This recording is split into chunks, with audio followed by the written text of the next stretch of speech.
Well, the word was particularly shocking from Gaza. Word about an Israeli strike on a hospital in the Gaza Strip that killed 20 people at least, including 5 journalists all at once. The war in Gaza, the fighting in Gaza has been the bloodiest for media workers, one of the bloodiest for media workers. 189 Palestinian journalists killed according by Israeli fire. That's according to the Committee to Protect Journalists. Israel has responded to the outrage about that strike, with Benjamin Netanyahu saying the strike was a tragic mishap. He says Israel values the work of journalists, medical staff, and all civilians, and that the military is investigating. And that was confirmed by a military spokesman that there is an investigation underway, insisting the Israeli Defense Forces do not target civilians. Here to help us understand more about the peril journalists are facing, from the Canadian Association of Journalists, Brent Jolly. Thanks very much for joining us on CJAD. Hi, Sherry. Hello. Great to be here. Thank you. Now, a number of organizations representing journalists have expressed their very grave concern and outrage over strikes that seem to imperil journalists. Has any special declaration come out of these latest 5 deaths? Yes, of course. There's been international condemnation from international press freedom organizations like, as you mentioned, the Committee to Protect Journalists that you mentioned in your intro there. Reporters Sans Frontières has also released statements. Reuters and the Associated Press and Al Jazeera have also issued declarations and statements and, looking for explanation because hospitals are, frankly, protected under international law. And so these strikes at Nasser Hospital in Khan Yunis are particularly egregious and, as you said, very extremely devastating. And accountability needs to be brought to the forefront on this. One of the journalists worked for the Associated Press and other outlets, and 4 worked for Al Jazeera. The military in Israel is saying in a general way that it believes that hospitals have been used by Hamas as a staging ground or headquarters or places to run and hide. But in this particular case has not said whether Israel believed fighters were present during the strikes on the hospital. And you have to keep in mind there was one strike and then another in short order. And that's why the journalists were right there, is that they had rushed, obviously, to see what is going on. Aside from issuing these horrified statements, is there anything that the journalism community in Canada or elsewhere can do to to bring about a change on behalf of Israel? Yeah, absolutely. I think it's critically important for the journalism community to report on what is going on.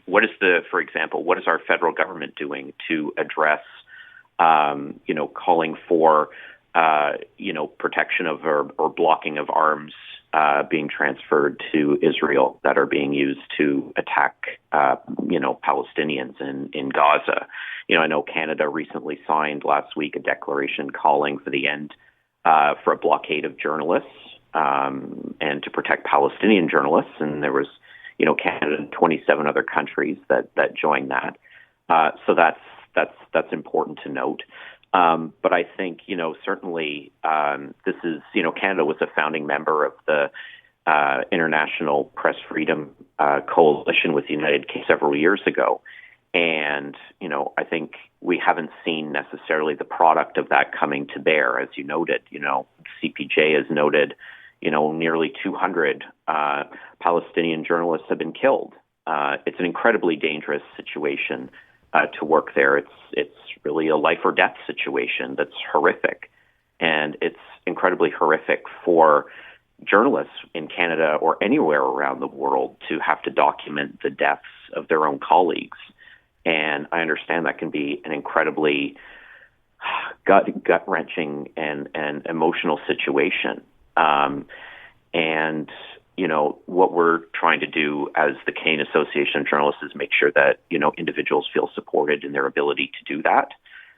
Because the simple act of reporting what is seen, recorded, smelled, perceived, all of these things has become an exercise in defying death. And journalists can't exist and do their job properly if they're in the crosshairs. And this is going to take the entire world to mobilize to ensure that there is accountability. Condemnation is important, but I think accountability is the next step. And as we've seen, this is the most horrific attack on the press in human history. And murder can't be handed or dealt with impunity whatsoever. So you're labeling this murder as opposed to, I don't know, what the collateral damage, an inadvertent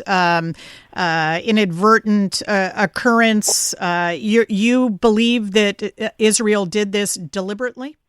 Well, I think we've seen patterns of indiscriminate strikes and targeted attacks with the objective to silence independent voices for, the better part of 22 months now. And I know this is a topic of much discussion within, the journalism community. But, I was also, there was an interesting investigation that came out a couple of weeks ago or maybe last week, and it was documented in The Guardian by two different outlets that looked into this Israeli unit, intelligence unit that was set up to smear Gazan journalists as Hamas fighters and to be used as a way to manipulate coverage of Israel's offensive in the war, and to label journalists as militants, as we saw in some cases most recently last week. So I believe, I take the stand that this is part of a pattern, and it's increasingly getting worse. And I see that, the global community is waking up to it. And I think, trying to silence messengers is certainly a crime of war and needs to be dealt with correctly and with appropriate action and consequences. Thanks very much, Brent, for the interview. I appreciate it. My pleasure. Thanks for having me on. Brent Joly, president of the Canadian Association of Journalists.